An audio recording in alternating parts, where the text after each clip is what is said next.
Tuhan Yesus. Terima kasih Roh Kudus. Kami siap memuji, memuliakan nama-Mu Tuhan. Pakai setiap kami di kebaktian ACC saat sore hari ini Tuhan. Pakai setiap kehidupan kami. Kami siap membuka hati kami. Kami siap memuji dan memuliakan nama-Mu Tuhan. Urapi setiap kami. Pakai juga hamba Tuhan yang akan memberikan firman Tuhan. Pakai setiap kami Tuhan. Di dalam nama Tuhan Yesus Engkau Allah yang hidup. Haleluya. Amin. Param pam pam pam pam pam. Param pam pam pam pam pam.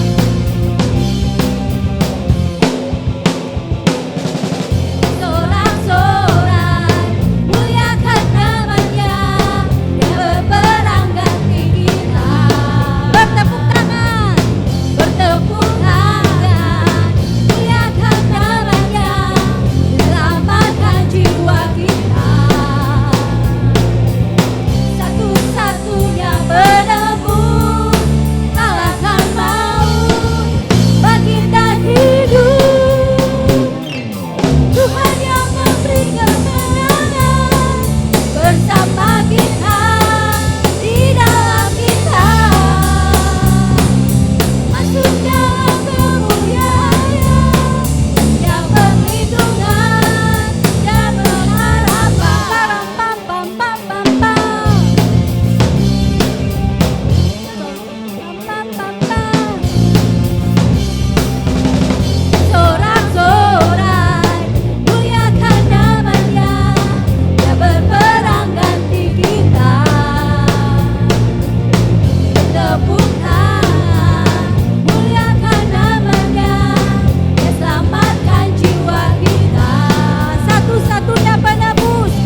Tuhan Yesus, terima kasih Tuhan, saat sore hari ini kita akan mendengarkan firman Tuhan. Berkati kami Tuhan, urapi setiap kehidupan kami, buka setiap hati-hati kami Tuhan. Kami akan mendengarkan firman-Mu. Kami siap untuk mendengarkan firman-Mu Tuhan, beracaralah dalam setiap kehidupan kami, keluarga kami Tuhan. Terima kasih Tuhan, ini doa kami hanya di dalam nama Tuhan Yesus, Engkau Allah yang hidup. Haleluya, amin. Ya, tema yang diberikan kepada kami adalah live wisely, hidup dengan bijaksana. Iya, kita baca ayatnya saudara ya. Amsal 21 ayat 20. Silakan baca. Harta yang indah dan minyak ada di kediaman orang bijak, tetapi orang yang bebal memboroskannya. Siapa mengejar kebenaran dan kasih akan memperoleh kehidupan, kebenaran dan kehormatan. Ya, saudara, firman Tuhan mengatakan bahwa harta yang indah dan minyak ada di kediaman orang bijak. Ya, rupanya bijak, hikmat, bijaksana dan bodoh itu bukan soal akademi, bukan soal pendidikan, saudara. Tetapi bagaimana kita mengetahui kehendak Tuhan dan kita mau mendengar dan melakukan firman. Seperti dalam Matius pasal 7, Tuhan Yesus pernah memberikan perumpamaan bahwa orang yang bijak itu adalah orang yang benar firman Tuhan dan melakukannya. Dia seperti orang yang membangun rumahnya di atas batu karang. Matius 7 ayat 24. Setiap orang yang mendengar perkataanku ini dan melakukannya, ia sama dengan orang yang bijaksana yang mendirikan rumahnya di atas batu. Iya. Saudara, sahabat Agape Kapal Community. Ya, pada hari-hari ini tentunya dalam situasi keadaan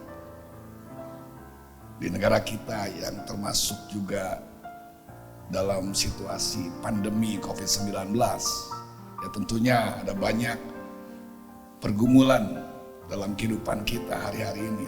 Dan salah satunya yang menjadi tantangan, menjadi pergumulan dalam hidup kita adalah pasti menyangkut soal keuangan, soal ekonomi, saudara. Dan di sini kita perlu juga hidup bagaimana bijaksana. Tadi dikatakan dalam Amsal bahwa harta yang indah dan minyak itu ada di kediaman orang yang bijak. Oleh sebab itu, malam hari ini kesempatan yang indah kami boleh berbagi dengan sahabat SCC untuk kita sama-sama belajar bagaimana kita untuk belajar bijaksana di dalam hal keuangan dalam keluarga kita. Iya, saudara. Nah, saya berikan beberapa hal kepada saudara. Ya, kita akan baca ayatnya. Lukas pasal 16 ayat yang ke-10. Lukas 16 ayat yang ke-10 dan 11. Barang siapa setia dalam perkara-perkara kecil, ia setia juga dalam perkara-perkara besar. Dan barang siapa tidak benar dalam perkara kecil, ia tidak benar juga dalam perkara-perkara besar. Jadi, jikalau kamu tidak setia dalam hal mamon yang tidak jujur, siapakah yang akan mempercayakan kepadamu harta yang sesungguhnya? Nah, di sini saudara kita boleh melihat satu kunci bagaimana kita dapat bijak dalam hal ekonomi, iya, dalam hal keuangan, dalam hal harta, iya. Firman Tuhan menulis, ya, dengan jelas tadi apa yang sudah kita baca, bahwa kunci daripada keuangan, harta atau mamon itu adalah setia. Saudara, ya, bagaimana kita belajar setia dalam hal mamon? Dikatakan tadi mamon itu hanya perkara kecil, ya. Harta itu hanya perkara kecil. Keuangan itu menurut firman Tuhan itu hanya perkara kecil.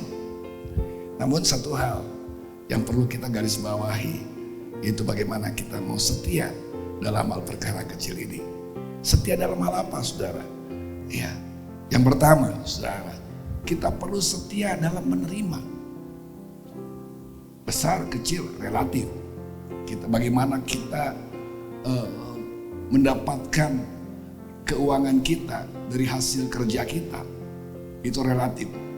Bukan ini soal besar atau kecil yang kita terima, tapi bagaimana kita setia dalam menerima, saudara.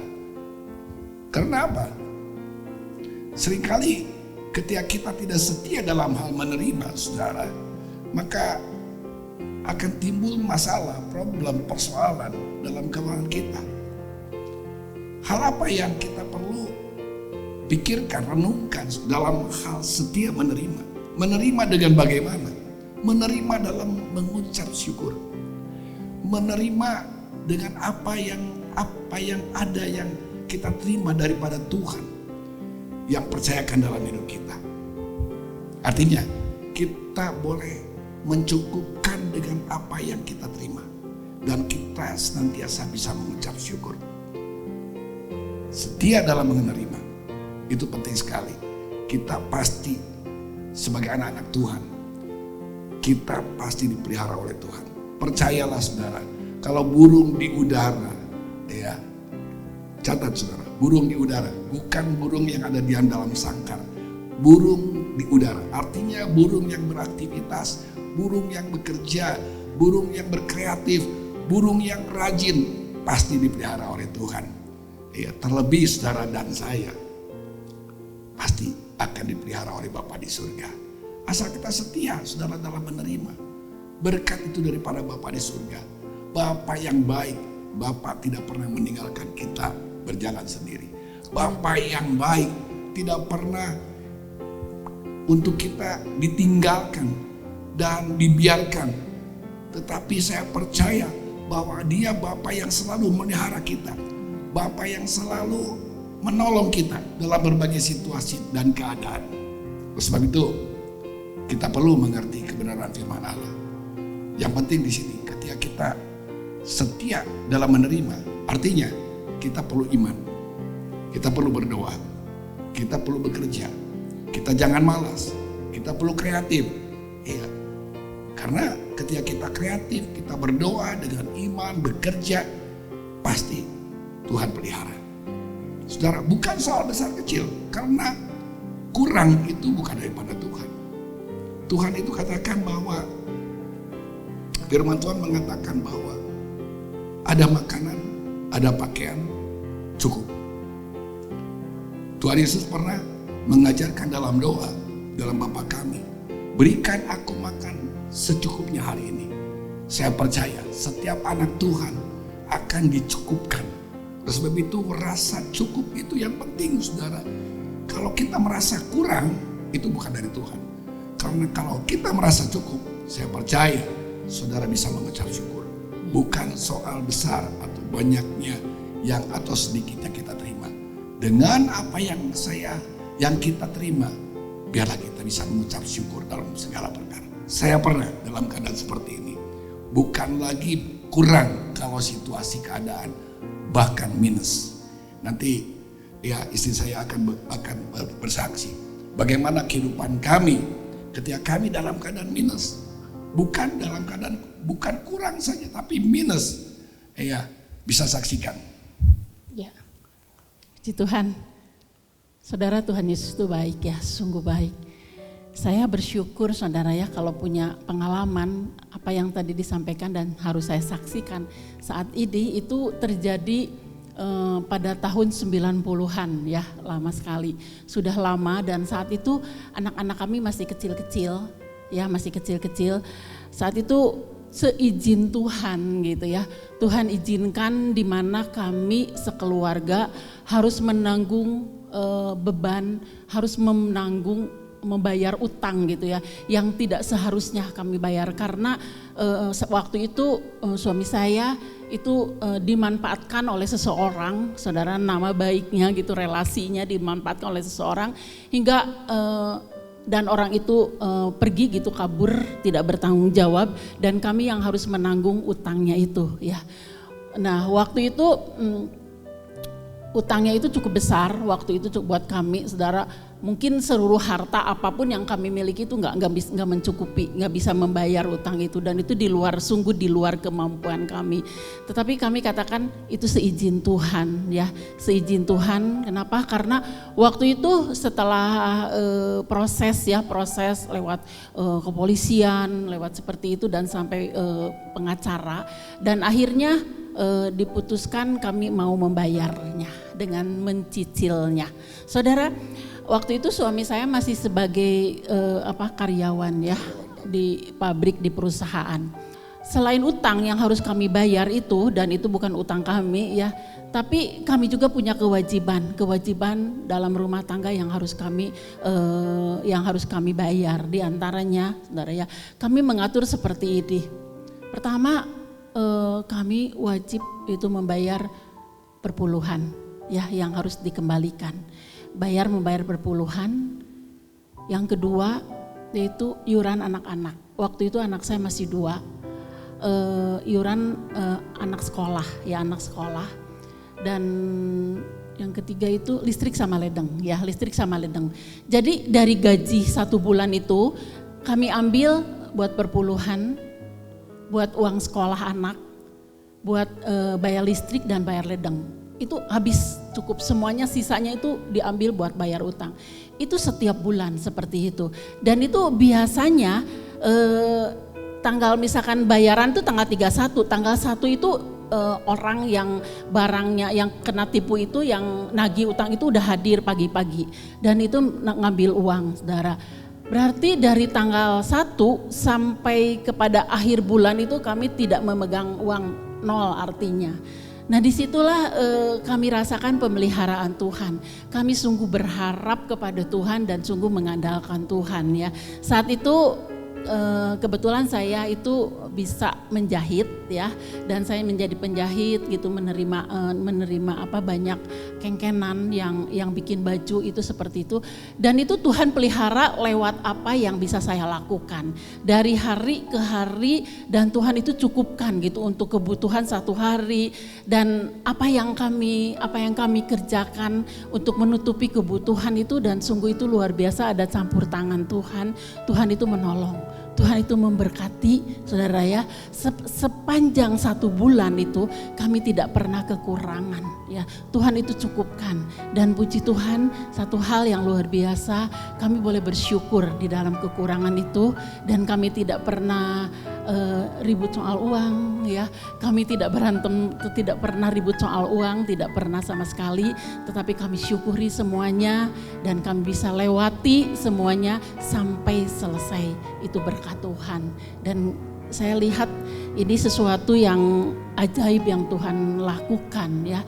Kalau tadi katakan kita setia dalam perkara yang kecil, ya, artinya itu mamon, saudara, ya. Saya belajar setia dalam hal itu.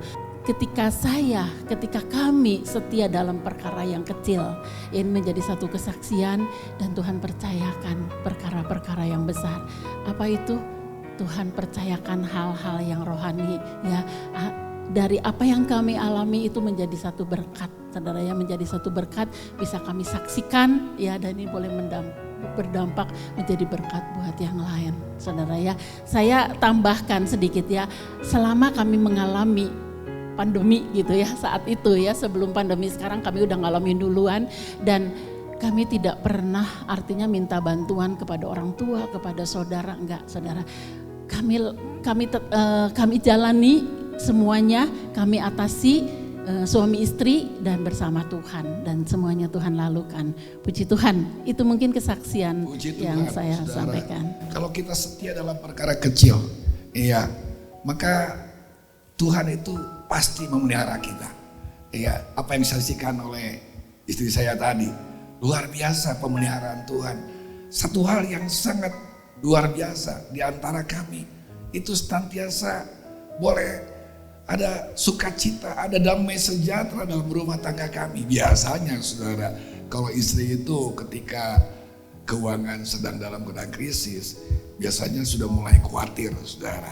Ya, tapi luar biasa Tuhan itu. Kami tetap melayani Istri saya tetap mengajar sekolah minggu, saya melayani di kaum pria. Saudara, kami tetap melayani Tuhan dengan sukacita.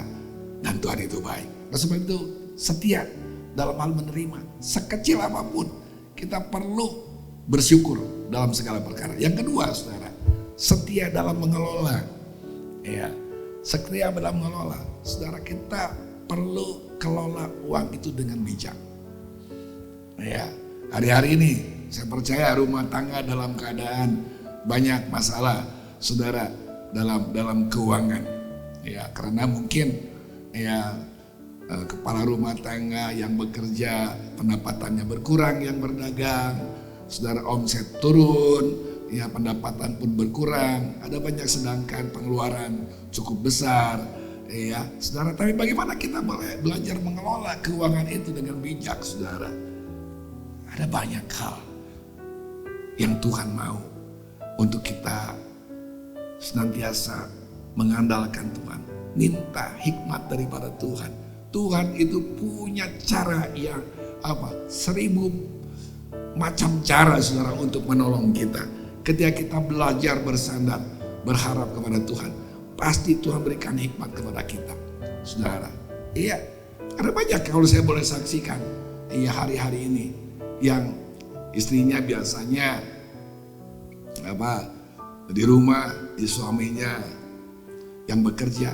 Hari-hari saya melihat istrinya punya talenta masak, belajar masak di rumah. Dagang minyak online di grup. Iya, banyak buka PO. Iya, puji Tuhan, Tuhan pelihara luar biasa. Ya saudara, ada banyak hal, saudara, yang Tuhan bisa kerjakan hari-hari ini. Saudara, ketika kita mengandalkan Tuhan, Tuhan mau kita untuk minta dan mengandalkan Tuhan. Dan kita mau setia dalam mengelola apa yang Tuhan percayakan dalam hidup kita, saudara. Ya, saya belajar, saudara, dalam ini. Kita ini bukan pemilik, kita ini pengelola, saudara. Iya, tidak ada yang memiliki harta keuangan dalam dunia ini. Ya, karena firman Tuhan katakan, dengan telanjang aku datang, dengan telanjang juga kita akan kembali ke rumah Bapa. Artinya kita ini nggak ada yang kita miliki, saudara. Kita ini di dunia ini hanya sebagai pengelola. Oleh sebab itu, dengan apa yang kita miliki, belajar kita mengelola. Iya, saudara, dengan baik, dengan bijak, minta hikmat Tuhan. Ketika dalam situasi pandemi seperti ini, iya, saya tadi katakan ada banyak hal yang mungkin pergumulan ekonomi. Ya, mari suami istri, ya, sahabat ECC, suami istri bergandeng tangan, ya, satu hati, mohon hikmat Tuhan. Pasti Tuhan akan bukakan pintu-pintu berkat. Amin. Untuk saudara. Saudara, itu yang kedua. Yang ketiga, saudara, kalau tadi kita baca, saudara, dalam Lukas pasal 16, ya, itu kata kuncinya kan setia. Setia dalam menerima dengan iman, dengan rajin, dengan kreatif. Yang kedua, setia mengelola. Dan ketiga, setia dalam memberi. Saudara, ini penting sekali. Ya, ini kecil kunci, saudara. Karena siapa menabur itu menuai. Ya, seringkali, buat sendiri aja kurang, mana bisa memberi. Saudara, ingat firman Tuhan. Ada banyak, saudara, sebagai contoh dalam firman Tuhan. Satu hari Tuhan Yesus pernah diam di rumah, di bait Allah, dan memperhatikan orang yang memberi, ya, di bait Allah. Ada orang kaya, dia memberi dengan kelebihannya karena dia orang kaya. Tetapi yang diperhatikan oleh Tuhan Yesus adalah seorang janda yang memberi dari kekurangannya, hanya memberikan beberapa duit saja karena memang hanya yang dia punya sejumlah itu, saudara. Tapi justru yang Tuhan Yesus perhatikan adalah janda yang miskin itu, saudara. Jadi memberi bukan dari kelebihan kita, memberi ketika kekurangan. Ingat, saudara, janda di Sarfat, saudara, dia hanya punya minyak dalam buli, saudara, tepung segenggam, tapi Tuhan pelihara dalam musim kekeringan. Saudara, ketika kita belajar memberi, mengutamakan. Saat itu janda di Sarfat lebih mengutamakan Nabi Elia terlebih dahulu. Iya, dan Tuhan pelihara selama musim kering. Selesai, mereka dipelihara oleh Tuhan. Oleh sebab itu, belajar memberi. Kalau soal memberi, saudara, ya ada banyak kesaksian. Ya, istri saya juga boleh saksikan dalam hal memberi. Silakan. Ya, karena hal kecil dia itu senang memberi. Ya, banyak dia. Ya, kalau saya dalam hal memberi kurang, saudara. Tapi istri saya lebih banyak dalam hal memberi. Ya. Memberi itu merupakan satu kasih karunia buat saya, dan saya bersyukur Tuhan itu kasih hati seperti itu gitu ya buat saya. Dan memang bukan berarti saya pamer gitu, sebenarnya enggak, saudara. Tapi buat saya tuh kalau memberi itu saya belajar gitu ya. Bukan di dalam kelebihan gitu, saya berusaha untuk bisa menyisihkan memberi buat pekerjaan Tuhan, buat orang-orang yang perlu gitu, buat siapa yang membutuhkan gitu. Saya selalu gitu seperti itu. Bahkan kalau ke supermarket pun yang ada di pikiran saya itu, ini buat siapa, ini buat siapa, itu hal-hal kecil gitu ya. Itu dan menjadi satu kesukaan buat saya. Saya bersyukur kepada Tuhan dan saya percaya lewat memberi ini, saudara ya, dan Tuhan itu juga Maha Pemberi ya. Saya tidak maksudnya memberi itu tidak mengharapkan nanti Tuhan balas, enggak, tetapi yang saya syukuri gitu ya, kalau saya bisa lakukan gitu ya, terus untuk memberi gitu, punya hati memberi, itu adalah satu hal yang saya syukuri, dan itu merupakan satu kasih karunia yang Tuhan beri buat saya. Saya belajar dari hal-hal yang kecil itu, saudara. Terima kasih. Ya. Penting sekali, saudara, kita setia dalam memberi. Karena apa? Yesus katakan bahwa hanya orang yang memberi akan diberi satu takaran yang dipadatkan, yang melimpah ke dalam ribaanmu. Hanya orang yang memberi, saudara, bukan untuk orang yang menerima. Sebab itu mari setting hidup kita, saudara. Ya, kita mau belajar setia dalam memberi. Oh, mungkin saudara, ya dalam pikiran saudara, oh kok Daniel dalam untuk sendiri aja kurang, mas saya harus memberi. Percaya, saudara, ya ketika saudara setia memberi sekecil apapun, Tuhan itu maha melihat apa yang saudara kerjakan dengan sungguh, dengan sukacita, dengan rela hati. Tuhan itu pasti membalas dan memberkati saudara. Sebab itu tadi dikatakan di dalam Lukas 16 tadi, jikalau kamu tidak setia dalam hal mamon yang tidak jujur, siapa yang akan mempercayakan kepadamu harta yang sesungguhnya? Amsal tadi katakan harta yang indah, di sini dikatakan harta yang sesungguhnya. Saudara, kalau kita rindu dalam kehidupan ini memiliki harta yang sesungguhnya, harta yang indah, artinya apa? Dengan segala sesuatu yang Tuhan percayakan lewat berkat-berkat itu, kita bisa nikmati dengan sukacita, dengan damai sejahtera, dengan ucapan syukur. Saudara, ada hadirat Tuhan dalam rumah tangga kita, saudara. Nah, itu kan harta yang tidak ternilai dan bisa kita nikmati. Buat apa saudara punya harta berlimpah, tapi saudara punya mental rasa kurang, enggak cukup. Padahal rumah sudah beberapa biji, mobil sudah banyak, tapi mental saudara merasa kurang. Nah, itu tamak, saudara. Tapi bukan soal banyak atau sedikit, tetapi ketika saudara merasa cukup, saudara dan saudara belajar untuk setia dalam menerima. Ya, bukan soal besar kecil saya katakan tadi, dan kita belajar mengelola yang Tuhan percayakan dengan hikmat Tuhan, dengan pimpinan Tuhan, dengan pertolongan Tuhan, dan kita pun belajar untuk senantiasa memberi dengan apa yang Tuhan berikan dalam hati kita kepada siapa memberi merupakan pengorbanan ucapan syukur kepada Tuhan, mengembalikan milik Tuhan. Itu penting, saudara. Itu sebagai pagar dalam hidup kita. Ketika saudara memberi, saudara sedang menabur, dan ketika saudara mengembalikan milik Tuhan, itu saudara artinya sedang membuat pagar untuk apa yang Tuhan percayakan dalam hidup saudara. Saya percaya orang yang menabur pasti menuai, orang yang memberi pasti diberi.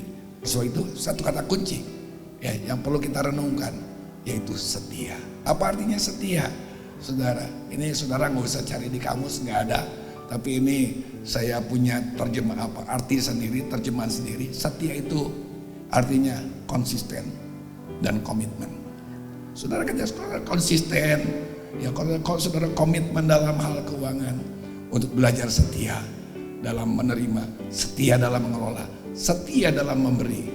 Saya percaya ada berkat yang sesungguhnya, ada harta yang indah yang saudara akan nikmati dalam rumah tangga saudara, dan nama Tuhan dipermuliakan lewat kehidupan saudara.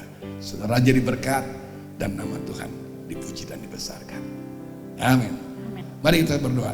Silakan isi saya berdoa. Mari kita berdoa. Bapak, kami bersyukur buat kesempatan hari ini. Terima kasih Tuhan buat setiap kebenaran firman Tuhan yang boleh kami terima, boleh kami renungkan, bahkan untuk kami lakukan. Tuhan, Roh Kudus yang menolong, Roh Kudus yang mengerjakan semuanya di dalam setiap kehidupan kami. Mampukan kami Tuhan untuk kami melakukan bagian yang harus kami lakukan Tuhan. Kewajiban, tugas yang harus kami lakukan. Dan kami percaya ketika kami setia dalam perkara-perkara yang kecil, maka bagian Tuhan akan mempercayakan kami, memberkati kami, yaitu perkara-perkara yang besar. Terima kasih Tuhan, kami bersyukur Tuhan pada malam hari ini. Berkati Tuhan Yesus saudara-saudara kami. Tuhan tolong semua yang mendengarkan firman Tuhan ini sungguh-sungguh boleh dikuatkan dan sungguh-sungguh diberkati Tuhan. Terima kasih Tuhan, kami bersyukur, kami berdoa di dalam nama Tuhan Yesus. Haleluya. Amin. Selamat malam. Tuhan memberkati. Ya, sekian ibadah kita saat sore hari ini. Bapak Ibu merasa diberkati. Amin ya. Kita jumpa lagi di bulan depan di kebaktian ACC. Tuhan Yesus memberkati. Tuhan yang memberikan